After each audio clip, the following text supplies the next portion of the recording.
Hello friends, आज के इस वीडियो में बात करने वाले हैं उत्तराखंड लोक सेवा आयोग द्वारा निकाली गई नई भर्ती के बारे में। इसमें हम देखने वाले हैं कि इसके इंपॉर्टेंट डेट्स क्या हैं, इसमें एजुकेशन क्वालिफिकेशन क्या मांगा गया है, कौन लोग इस फॉर्म को अप्लाई कर पाएंगे, इसका एग्ज़ाम पैटर्न क्या है, इन सभी चीज़ों के बारे में इस वीडियो में देखने वाले हैं। तो वीडियो को आपको ध्यान से देखना ताकि हर चीज़ आपको अच्छे समझ में आ जाए।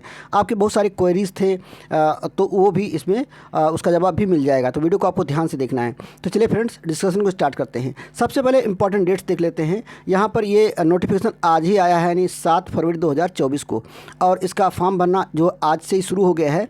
और इसका फॉर्म भरने का अंतिम तिथि दे रखा है 28 फरवरी 2024, यानी 28 फरवरी तक आप इस फॉर्म को अप्लाई कर पाएंगे। तो आप लोग जब भी फॉर्म निकलता है तो फॉर्म पहले तुरंत भर दिया करिए, लास्ट डेट का वेट मत किया करिए, क्योंकि लास्ट डेट में कभी कभी क्या होता है, साइट जाम हो जाता है, काम नहीं कर पाता। तो जब भी फॉर्म निकलता है तो फॉर्म आप तुरंत भर दिया करिए। तो आज से फॉर्म भरना शुरू हो गया, तो आप लोग जो लोग इसको इंटरेस्टेड है भरना चाहते हैं तो उसको आज ही फॉर्म या 2-4 दिन में फॉर्म भर दीजिए, लास्ट डेट का वेट मत कीजिए। यहाँ पर देख सकते हैं ये जो पोस्ट आया हुआ है, इसमें अच्छी खासी पोस्ट आई हुई हैं। इसमें देख लेते हैं। यहाँ देख सकते हैं 223 पदों के लिए वैकेंसी आई हुई है। तो उत्तराखंड जैसे छोटे स्टेट के लिए कह सकते हैं अच्छी खासी पोस्ट है, कह सकते हैं। तो इसमें हम 1 बाय 1 करके हम देखने वाले हैं, तो वीडियो को आपको ध्यान से देखना है। और वीडियो पसंद आए तो वीडियो को लाइक ज़रूर कर दिया करिए। तो सबसे पहले यहाँ देखते हैं सहायक सांख्यिकी अधिकारी अर्थ एवं संख्या विभाग में जो आई है, इसमें 125 पोस्ट हैं। इसमें लेवल 6 का जॉब है, कह सकते हैं अच्छी खासी सैलरी आपको मिलने वाली है, अस्थायी यानी परमानेंट जॉब है। और इसमें एजुकेशन क्वालिफिकेशन को लेकर आप लोग काफ़ी डाउट में हैं, तो यहाँ पर बता दें, यहाँ पर लिखा हुआ है किसी मान्यता प्राप्त विश्वविद्यालय से आपने गणित में पीजी कर रखा है, या औद्योगिक गणित, व्यवहारिक गणित, सांख्यिकी, गणितीय सांख्यिकी, व्यवहारिक सांख्यिकी, अर्थशास्त्र, व्यवहारिक अर्थशास्त्र, व्यावसायिक अर्थशास्त्र, अर्थमिति, वाणिज्य, डाटा विज्ञान में इनमें से किसी भी एक सब्जेक्ट में आपने पीजी कर रखा है, यानी पोस्ट ग्रेजुएशन कर रखा है, तो आप इस फॉर्म को अप्लाई कर पाएंगे। दूसरा यहाँ पर देखते हैं कंप्यूटर में ओ लेवल का डिप्लोमा होना चाहिए।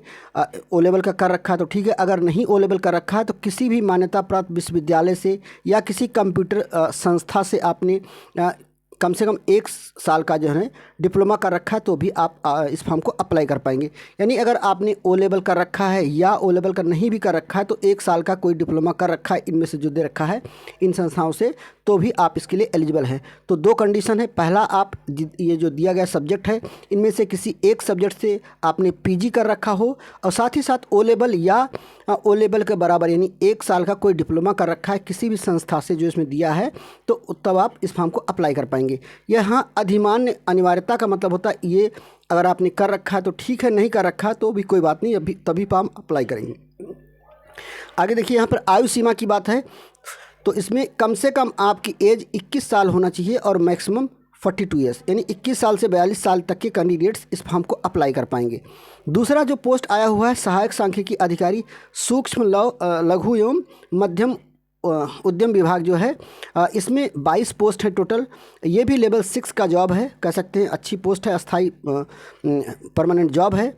इसमें एजुकेशन क्वालिफिकेशन जो मांगा गया, यहाँ देख सकते हैं विधि द्वारा स्थापित किसी विश्वविद्यालय से आपने गणित या अप्लाइड गणित, सांख्यिकी, गणितीय सांख्यिकी, अर्थशास्त्र या कॉमर्स से स्नातकोत्तर यानी पीजी कर रखा है इनमें से किसी एक सब्जेक्ट से, तो भी आप इस फॉर्म को अप्लाई कर पाएंगे। साथ ही साथ ओ लेवल का प्रमाण पत्र आपके पास है, या CCC आपने कर रखा, तो भी आप इस फॉर्म को अप्लाई कर सकते हैं।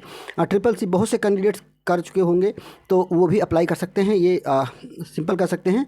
और इसमें अधिमान्य जो अनिवार्यता है, जो ये अगर कर रखा है तो ठीक है, नहीं तो कोई बात नहीं है। इसमें भी 21 साल से 42 साल मांगा गया है एज, यहाँ देख सकते हैं 21 साल से 42 साल के कैंडिडेट्स इस फॉर्म को अप्लाई कर पाएंगे। तीसरा जो है यहाँ पोस्ट दिया हुआ है सहायक सांख्यिकी अधिकारी वर्ग 2 कृषि एवं कृषक कल्याण विभाग के अंतर्गत आई है, जिसमें कि 38 पोस्ट के लिए वैकेंसी आई हुई है। ये भी लेवल 6 का जॉब है, अच्छा खासा सैलरी मिलने वाला है और अस्थाई है। इसमें एजुकेशन क्वालिफिकेशन की बात करें तो यहाँ पर आप देख पा रहे होंगे गणित में या सांख्यिकी में या गणित सांख्यिकी या अर्थशास्त्र या वाणिज्य में स्नातकोत्तर होनी चाहिए, यानी पीजी कर रखे हों। साथ ही साथ कंप्यूटर में ओ लेवल डिप्लोमा मांगा गया है, तो ये बात आपको ध्यान रखना है। इसमें भी आयु सीमा 21 से 42 है। अगला पद है आपका देख सकते हैं सांख्यिकी सहायक सांख्यिकी अधिकारी डेयरी विभाग में आया हुआ है, जिसमें कि 1 पोस्ट है। ये भी लेवल 6 का जॉब है, और इसमें जो है ये भी परमानेंट जॉब है। गणित सांख्यिकी यहाँ अर्थशास्त्र, कॉमर्स, इन सब में से किसी में आपने पीजी कर रखा है, साथ ही साथ ओ लेवल का डिप्लोमा है आपके पास, तो भी आप इस फॉर्म को अप्लाई कर पाएंगे। इसमें भी 21 साल से 42 साल मांगा गया है। अगला जो है पोस्ट आया हुआ है सहायक सांख्यिकी अधिकारी उद्यान एवं खाद्य प्रसंस्करण विभाग में, जिसमें कि 13 पोस्ट हैं। ये भी लेवल 5 का जॉब है, यानी और ऊंचा पद कह सकते हैं। इसमें भी अच्छी खासी सैलरी मिलेगी आपको, अस्थाई यानी परमानेंट जॉब है। इसमें योग्यता मांगी है सांख्यिकी या गणितीय सांख्यिकी सहित बीए या बीएससी करो, यानी आपने ग्रेजुएशन कर रखा है। यहाँ पीजी नहीं है बल्कि ग्रेजुएशन मांगा गया है। ग्रेजुएशन आपने सांख्यिकी में या गणित में कर रखा है, बीए बीएससी जो भी है, तो आप इस फॉर्म को अप्लाई कर पाएंगे। इसमें से भी 21 साल से 42 साल आपका एज मांगा गया है। अगला है आपका पदमान अन्वेषक कम संगणक उच्च शिक्षा विभाग में, जिसमें 2 पोस्ट आया हुआ है। ये भी लेवल 5 का जॉब है, अच्छा खासा सैलरी मिलेगा आपको, और इसमें भी परमानेंट जॉब है ये कह सकते हैं। किसी मान्यता प्राप्त विश्वविद्यालय से आपने गणित या सांख्यिकी विषय से स्नातक यानी ग्रेजुएशन कर रखा है आपने, साथ में कंप्यूटर यानी डोएक से ओ लेवल कर रखा है, या किसी मान्यता प्राप्त संस्थान से इसी के बराबर आपने ओ लेवल कर रखा है, तो भी आप इस फॉर्म को अप्लाई कर पाएंगे। साथ ही साथ आपकी कंप्यूटर टाइपिंग जो है 4000 की जो है डिप्रेशन पर आवर होना चाहिए। तो ये तो टाइपिंग आप लोग कर ही लेते हैं, तो टाइपिंग भी मांगा गया है इसमें भी 21 साल से 42 साल तक के कैंडिडेट्स अप्लाई कर पाएंगे। अगला है अन्वेषक कम संगणक सहकारी समितियां जो हैं उसके अंदर आई है। इसमें 3 पद हैं, और ये लेवल 5 का जॉब है, अस्थाई कह सकते हैं। इसमें बीएससी का रखा है आपने, यानी ग्रेजुएशन है सांख्यिकी या गणित में, साथ ही साथ कंप्यूटर के बारे में जानकारी रखते हैं बेसिक, तो भी आप अप्लाई कर पाएंगे। यहाँ पर ओ लेवल नहीं मांगा गया है, बल्कि कंप्यूटर का बेसिक नॉलेज आपके पास है तो आप इस फॉर्म को अप्लाई कर सकते हैं, यानी CCC वगैरह कर रखें तो आप इसके लिए एलिजिबल हैं। और यहाँ पर देख सकते हैं आयु सीमा 21 से 42 साल। अगला है जो पोस्ट आया हुआ है सांख्यिकीय सहायक यानी महिला सशक्तिकरण एवं बाल विकास विभाग में, जिसमें कि पोस्ट दिया है 11 और लेवल 6 का जॉब है। ये अस्थायी कह सकते हैं। अगर आपकी एजुकेशन क्वालिफिकेशन की बात करें तो गणित या सांख्यिकी में स्नातक यानी ग्रेजुएशन आपने कर रखा है, तो भी आप इस फॉर्म को अप्लाई करेंगे। साथ ही साथ कंप्यूटर की बेसिक नॉलेज आपको होना चाहिए। यहाँ पर MS word, MS Excel, MS PowerPoint, internet वगैरह ये सब चलाना आना चाहिए आपको, ये ध्यान रखना है। इसमें भी 21 साल से 42 साल के कैंडिडेट्स अप्लाई कर सकते हैं।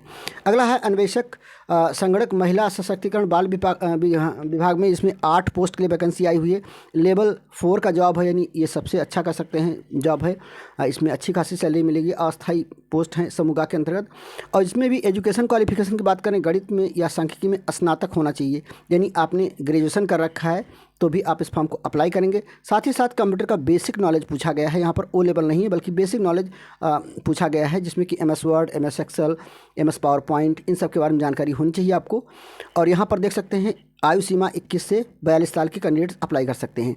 यहाँ पर एज की बात करें तो एज की जो गणना की जाएगी 1 जुलाई 2024, यानी 1 जुलाई 2024 को बेस बना करके आप अपने एज को काउंट करेंगे। अगर आपका एज 21 से 42 के बीच में है तो आप अप्लाई कर सकते हैं। ये जो एज का क्राइटेरिया जनरल के लिए है। अगर आप OBC, SC, ST या कैटेगरी में आते किसी जिसमें कि आपको एज में छूट मिलता है, तो वो आपको एज पर रूल आपको छूट मिलेगा। अब हम फी स्ट्रक्चर की बात कर लें। यहाँ देख सकते हैं अगर आप जनरल कैटेगरी में आते हैं तो 172.30 रुपये लगेगा। अगर उत्तराखंड में आर्थिक रूप से कमज़ोर में आते हैं तो भी 172.30, और OBC में आते हैं 172.30। अगर अनुसूचित जाति में आते हैं तो 82.30, और अनुसूचित जनजाति में आते हैं तो भी आपका 82.30। अगर आप अनाथ में आते हैं तो कोई शुल्क नहीं। अगर उत्तराखंड में दिव्यांग में आते हैं तो 22 रुपये 30 पैसे लगेगा। ये आपका फ़ीस स्ट्रक्चर है। अब हम इसके एग्ज़ाम पैटर्न की बात कर लेते हैं। जो इसका लिखित परीक्षा होगा, इसमें देख सकते हैं पहला पेपर जो सामान्य हिंदी और सांख्यिकी विश्लेषण से संबंधित है, इसमें 100 क्वेश्चन पूछे जाएंगे, 100 नंबर के 2 घंटा का टाइम दिया जाएगा। और उसके बाद आपका यहाँ पर दूसरा प्रश्न पत्र होगा। इसमें से जिस सब्जेक्ट में आपने PG कर रखा है यानी पढ़ाई कर रखा है उसी सब्जेक्ट को तैयार करना है। यहाँ पर गणित, औद्योगिक गणित, व्यवहारिक गणित, यानी अगर आप मैथ से ग्रेजुएशन कर रखे हैं, PG कर रखे हैं तो आप इसको तैयार करेंगे। अगर आप सांख्यिकी गणित और व्यवहारिक गणित इन सब से कर रखा है तो आप इस सब्जेक्ट का पेपर देंगे। अर्थशास्त्र या व्यवहारिक अर्थशास्त्र से कर रखा तो आपको इसको तैयार करना है। वाणिज्य अर्थशास्त्र या अर्थमिति से करना है तो यहाँ से कर सकते हैं वाणिज्य और डाटा विज्ञान, यानी यहाँ पर देख सकते हैं 5 दे रखा है। इसमें जिस सब्जेक्ट में आपने पीजी कर रखा है केवल उसी को तैयार करना है, जो कि 200 नंबर का 200 क्वेश्चन पूछा जाएगा और 3 घंटे का टाइम दिया जाएगा। कुल मिलाकर 300 नंबर का आपका पेपर होने वाला है।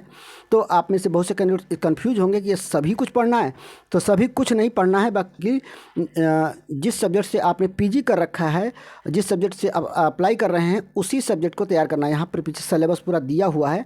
जो पहला पेपर है तो कॉमन है सभी के लिए, दूसरे में आपका ये ध्यान रखना है। यहाँ देख सकते हैं दूसरा जो पेपर होगा, पहला पेपर सॉरी हिंदी का जो है, इसमें सिलेबस पूरा दिया हुआ है। इसकी तैयारी कैसे करेंगे इसके बारे में हम अलग वीडियो में लाएंगे, वहाँ पर डिस्कस करेंगे। और यहाँ देख सकते हैं सांख्यिकी का 50 क्वेश्चन पूछा जाएगा। इस तरह से स्टैटिस्टिक का ये है दिया हुआ है, हर एक सब्जेक्ट का दिया रखा है। जो द्वितीय प्रश्न पत्र होगा, जिसमें कि यहाँ लिखा हुआ देख सकते हैं, इसमें किसी चूज़ या select one subject and given answer of the following subject, यानी जो अभी आप को मैंने बताया उसमें से केवल एक सब्जेक्ट चुनना है और उसी सब्जेक्ट का आपको पेपर देना। जैसे कि आपने मैथमेटिक्स चुन लिया, तो मैथमेटिक्स में आप देख सकते हैं 200 नंबर का पेपर होगा, 2 घंटे का टाइम दिया जाएगा। ये आपका सिलेबस दे रखा है। ये सिलेबस पीजी लेवल का है, आप देख सकते हैं एमएससी लेवल तक का हमने इसको पढ़ रखा है। एमएससी मैंने कर रखा है, इसलिए हमें पता है। ये सब हिंदी और इंग्लिश दोनों दे रखा है। और बाकी चीज़ें अगर स्टैटिस्टिक या मैथमेटिकल स्टैटिस्टिक किया तो ये आपका अप्लाइड है, पूरा दे रखा है। इसको तैयार करना है। उसी तरह से आप आगे देखेंगे, यहाँ देख सकते हैं इकोनॉमिक्स या अप्लाइड इकोनॉमिक्स या बिजनेस इकोनॉमिक्स से किया है, तो ये सिलेबस से माइक्रो इकोनॉमिक्स है, मैक्रो इकोनॉमिक्स है, इकोनॉमिक ग्रोथ एंड डेवलपमेंट है, money banking, public finance, demography, international economy, ये सब दे रखा है। जैसे इंडियन इकोनॉमी वगैरह दिया है, उत्तराखंड इकोनॉमी, इन सबको तैयार करना है अगर आपने इस सब्जेक्ट से भर रहा है। अगला देख सकते हैं यहाँ पर दिया है कॉमर्स। अगर कॉमर्स बैकग्राउंड से हैं, कॉमर्स से सब्जेक्ट से अप्लाई कर रहे हैं, तो इन सब्जेक्ट को पढ़ना है। जैसे फाइनेंशियल एंड मैनेजमेंट अकाउंटिंग पढ़ना है, बैंकिंग एंड फाइनेंशियल इंस्टीट्यूशंस के बारे में पढ़ना है, बिजनेस मैनेजमेंट एंड कम्युनिकेशन पढ़ना है, marketing management, auditing, managerial economy, international business. जो आपने असिस्टेंट अकाउंटेंट में पढ़ा है ऑलमोस्ट वही सब कुछ दे रखा है यहाँ पर। तो ये आप देख सकते हैं। ये आप अगर कॉमर्स से तैयारी कर रहे हैं, इस देना चाहते हैं तो ये दे सकते हैं। डाटा साइंस से कर रहे हैं तो ये, तो इस तरह से ये पूरा सिलेबस दे रखा है हर सब्जेक्ट का। आप इसको पढ़ लीजिएगा ध्यान से और उसी के बाद आप फॉर्म अप्लाई करेंगे। इस तरह से हमने आपको एक बेसिक आइडिया दे दिया। आई होप आपके सारे क्वेरीज़ यहाँ पर सॉल्व होंगे, आपके सारे डाउट क्लियर हो गए होंगे। तो अगर आप भी कोई डाउट है, कुछ पूछना चाहते हैं तो कमेंट बॉक्स में पूछ सकते हैं। डिस्क्रिप्शन में व्हाट्सअप नंबर दे रखा है, वहाँ पर भी संपर्क करके जानकारी ले सकते हैं। हाँ, इसकी तैयारी के लिए हम कोर्स भी लॉन्च करेंगे, तो उसको भी चाहें तो आप ज्वाइन कर लीजिएगा, क्योंकि यहाँ पर बहुत अच्छा से तैयारी कराया जाता है आप लोगों के लिए। और वीडियो पसंद आए तो वीडियो लाइक ज़रूर करें। अगले वीडियो में हम इसके सिलेबस को कैसे तैयार करना है उसके बारे में डिटेल में डिस्कस करेंगे। अन्य रणनीतियों के बारे में हम भी इसमें बात करेंगे। तो चैनल को सब्सक्राइब करके जरूर रखें, ताकि जब भी हम आप लोगों के लिए कोई अपडेट लेकर आएँ तो उसका नोटिफिकेशन आपको मिलता रहे। वीडियो को लाइक जरूर कर दीजिए और चैनल को सब्सक्राइब करें। मिलते हैं अगले वीडियो में, तब तक के लिए जीएस ज्ञान ट्यूब चैनल सुनने के आपको बहुत बहुत धन्यवाद। जय हिंद, जय भारत।